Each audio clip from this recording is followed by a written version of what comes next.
Welcome to Salem, Massachusetts, a town steeped in history and mystery. Today, we're diving into the dark origins of the Salem witch trials.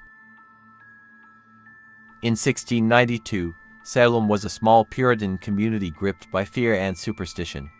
It was a time of religious zealotry and social tension, where any deviation from the norm was seen as a threat.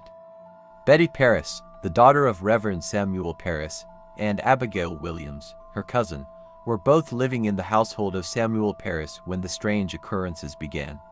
It all started in January of 1692 when Betty, Abigail, and a few other girls began exhibiting bizarre symptoms, including fits, convulsions, and uttering strange sounds. Their behavior alarmed their families and the community, leading to widespread speculation and fear. If you like our videos, don't hesitate to like and subscribe. Please let us also know in comment what topic you would like for a next video. The girls' symptoms were initially attributed to a medical or psychological condition, but when no conventional explanation could be found, suspicion turned to the supernatural. Under pressure from adults and community members, Betty and Abigail claimed that they were being tormented by witches.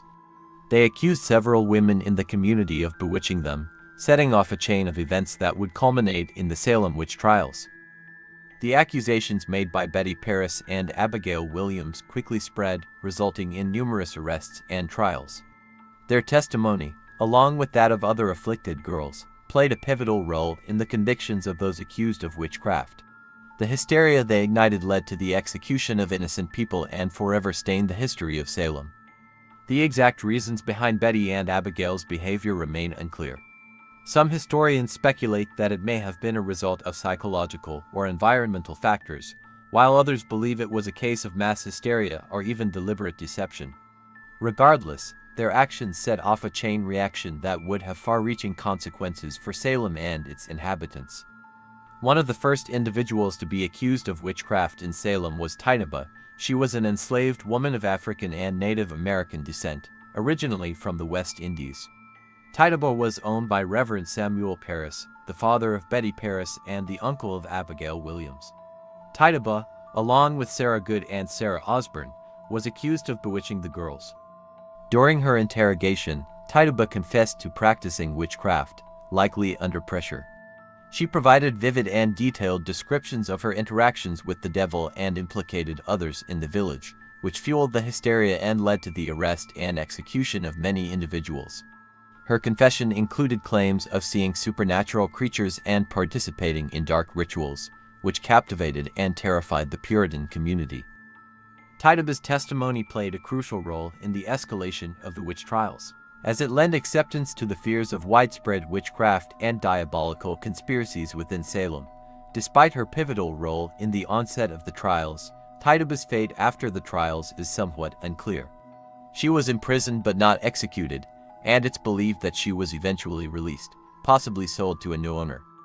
Sarah Good, who was also accused for bewitching the girls, was a quarrelsome woman who often begged and showed resentment towards those who refused her. This made her a suspect in the eyes of her neighbors, who also claimed she had bewitched their livestock and caused various misfortunes. Unlike Tituba, she vehemently denied practicing witchcraft. However, she was unable to recite the Ten Commandments, which was considered damning evidence of her guilt at the time. She was hanged on July 19, 1692. Sarah Osborne, also accused of bewitching the girls, was a widow who suffered from a long illness and was accused of social isolation and legal disputes over her late husband's estate. These were the factors contributing to her accusation. During her examination by magistrates, Osborne denied practicing witchcraft. Unlike Tituba, she did not confess or provide elaborate stories of witchcraft, which likely influenced the perception of her guilt. Osborne was jailed while awaiting trial. Her health deteriorated in prison, leading to her death on May 10, 1692.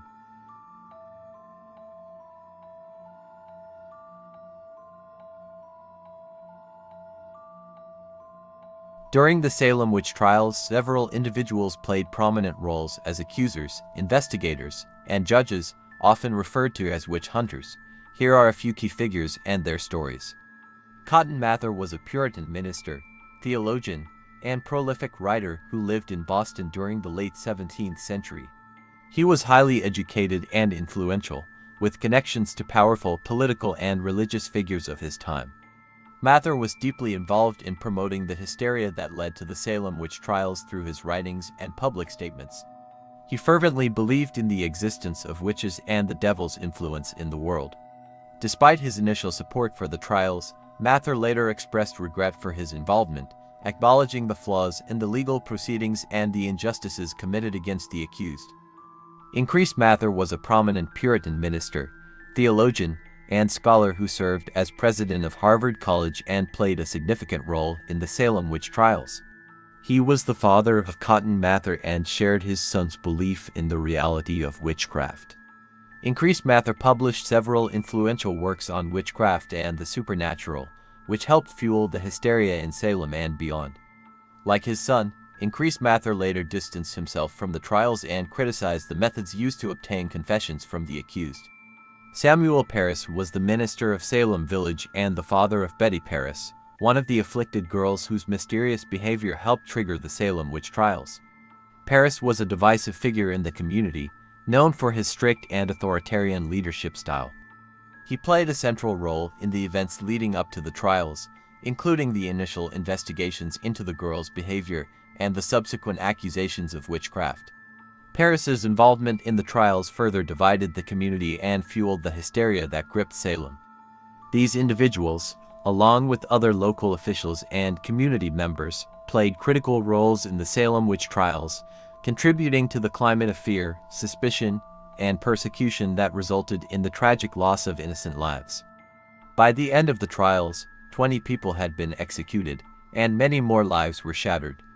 It was a dark chapter in American history, marked by injustice and tragedy. Today, Salem remembers the victims of the witch trials, with memorials and museums dedicated to preserving their memory.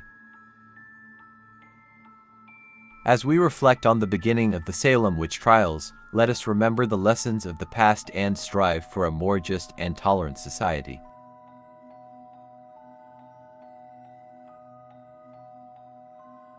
Thank you for watching. Don't forget to like, comment, and share.